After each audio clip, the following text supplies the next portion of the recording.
मुलं जर शाळेतून येताना डब्बा संपवून यायला लागली तर आपण आयांसाठी यापेक्षा आनंदाची दुसरी कोणतीही गोष्ट असूच शकत नाही।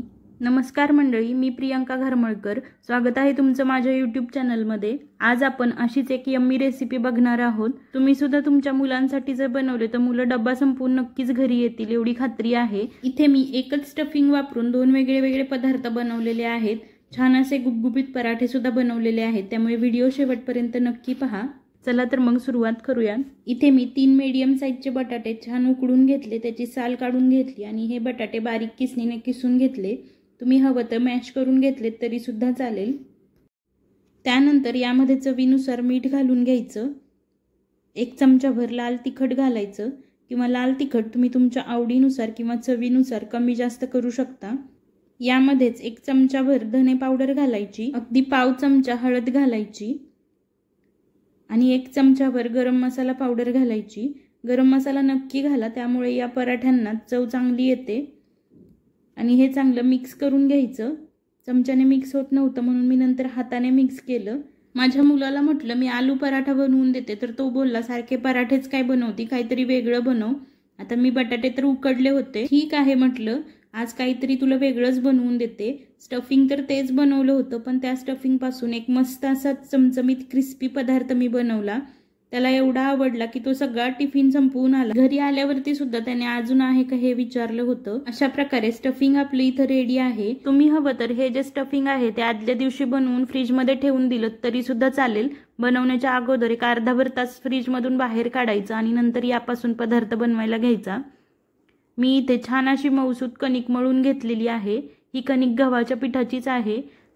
छान 10-15 मिनिट मुरवत ठेवली होती। पुन्हा एकदा मस्त अशी मळून घ्यायची, मऊ करून घ्यायची। त्यावरती चमचाभर तेल घालायचं आणि पुन्हा एकदा मिनिटभर चांगली मळून घ्यायची।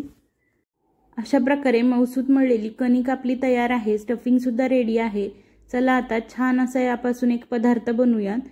मळून घेतलेल्या कणकेमधून एक छोटासा गोळा काढायचा। जेवढा गोळा आपण चपाती करण्यासाठी घेतो तेवढाच गोळा घेतलात तरी सुद्धा चालेल, किंवा त्यापेक्षा अगदी थोडासा मोठा घेतलात तरी सुद्धा चालेल। त्यानंतर हा गोळा पिठामध्ये छान असा घोळवून घ्यायचा।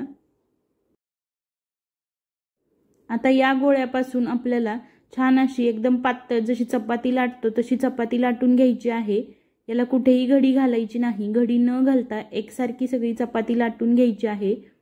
गरज लागल्यास तुम्ही मध्ये मध्ये पिठाचा हात लावू शकता। बऱ्याच वेळी काय होतं की आलू पराठा आपण बनवत असतो त्यावेळी लाटताना त्यामधून स्टफिंग बाहेर येतं, किंवा मस्त असे पराठे गुबगुबीत असे फुगत नाहीत। त्यामुळे असा जर हा पदार्थ बनवला तर मुलं तर आवडीने खातीलच, चवीला सुद्धा अप्रतिम होईल आणि त्याचबरोबर बाकी काही टेन्शन सुद्धा राहणार नाही। अशा प्रकारे मी एक चपाती लाटून घेतली, त्यावरती पीठ भुरभुरायचं आणि हाताने पसरून घ्यायचं। तयार असलेल्या स्टफिंगमधून थोडंसं स्टफिंग घ्यायचं आणि या पोळीवरती छान असं पसरून घ्यायचं। तोपर्यंत तुम्ही जर माझ्या यूट्यूब चॅनलवर नवीन असाल तर आत्ताच सबस्क्राईब करून घ्या। फेसबुक आणि इंस्टाग्रामवरती सुद्धा फॉलो करा। हे स्टफिंग मी छान असं याच्यावरती पसरून घेतलेलं आहे। त्यानंतर याची एक कडा उचलायची आणि हे गुंडाळून घ्यायचं। व्हिडिओमध्ये तुम्ही बघू शकता। गरज लागल्यास यावरती अगदी थोडंसं गव्हाचं पीठ भुरभुरायचं आणि हे पुन्हा एकदा छान असं गुंडाळून घ्यायचं। हे गुंडाळून झाल्यानंतर हाताने थोडंसं एकसारखं करून घ्यायचं, व्हिडिओमध्ये बघू शकता। आणि त्यानंतर साधारणतः 1 बोटभर अंतर ठेवून सारख्या अंतरावरती हे असं कट करून घ्यायचं। व्हिडिओमध्ये तुम्ही बघू शकता। याच पद्धतीने मी पूर्ण रोल कट केलेला आहे। अशा प्रकारे आपण यापासून आलू पराठा बाईट्स बनवत आहोत। हे सगळे बाईट्स मी व्यवस्थित असे सेपरेट करून घेतले। आता हे आपल्याला भाजून घ्यायचे आहेत, पण त्यापूर्वी त्यावरती अगदी थोडंसं गव्हाचं पीठ भुरभुरायचं आणि हे हाताने थोडंसं चपटं करून घ्यायचं। व्हिडिओमध्ये तुम्ही बघू शकता। तुम्ही याला काय नाव द्याल हे मला सांगा। मी माझ्या मुलाला तर आलू पराठा बाईट्स असंच सांगितलं होतं।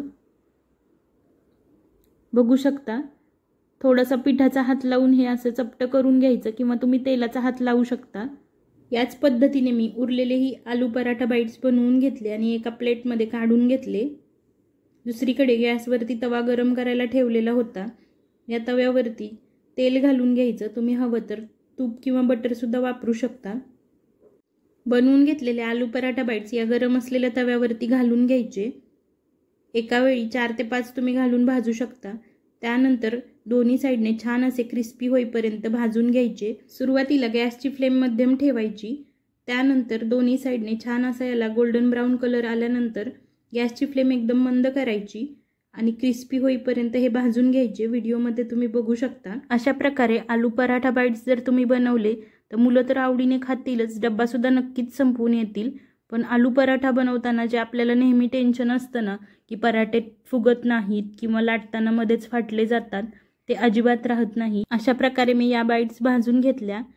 आता हे झालं मुलासाठी, पण आमच्यासाठी सुद्धा छान असा मस्त भरपूर स्टफिंग भरलेला गुबगुबीत असा आलू पराठा मी बनवत आहे। एक छोट्या गोळ्याची लाटी लाटून घेतली आणि त्यामध्ये बनवून घेतलेल्या स्टफिंगपैकी भरपूर असं स्टफिंग घालून घेतलं। साईडच्या कळा सगळ्या जोडवून घेतल्या, एक्स्ट्रा असलेली कणिक काढून टाकली। हा गोळा पिठामध्ये छान असा घोळवून घेतला आणि याचा छान असा एकसारखा आलू पराठा लाटला। त्यानंतर गरम असलेल्या तव्यावरती हा पराठा घातला। तुम्हाला जर टम्म फुगलेल्या गुबगुबीत अशा आलू पराठ्यांची रेसिपी बघायची असेल तर कमेंटमध्ये सांगा, मी नक्की ट्राय करेन बनवण्याचा। हा पराठा सुद्धा दोन्ही साईडने छान असा टम्म फुगलेला आहे, व्हिडिओमध्ये बघू शकता। तेल किंवा तूप लावून किंवा बटर लावून तुम्ही भाजू शकता, इथे मी तेलाचा वापर केलेला आहे। अशा प्रकारे एकाच स्टफिंगपासून आपण आलू पराठा बाईट्स बनवले आणि मस्त असे टम्म फुगलेले गुबगुबीत असे आलू पराठा सुद्धा बनवले। तुम्हाला या दोन्हीची रेसिपी कशी वाटली हे मला कमेंट करून नक्की सांगा। आवडली असेल तर लाईक करायला अजिबात विसरू नका। अशाच मस्त रेसिपीज बघण्यासाठी यूट्यूबवरती प्रियंका घरमळकर या चॅनलला सबस्क्राईब करा। फेसबुक आणि इंस्टाग्रामवरती फॉलोसुद्धा करा। हे पराठे असेच खाऊ शकता किंवा टोमॅटो केचपसोबत किंवा दह्यासोबत सुद्धा चवीला अप्रतिम लागतात। नक्की बनवून पहा। चला तर मग पुन्हा भेटूयात अशाच एखाद्या नवीन रेसिपीमध्ये। रेसिपी बघितल्याबद्दल खूप खूप धन्यवाद।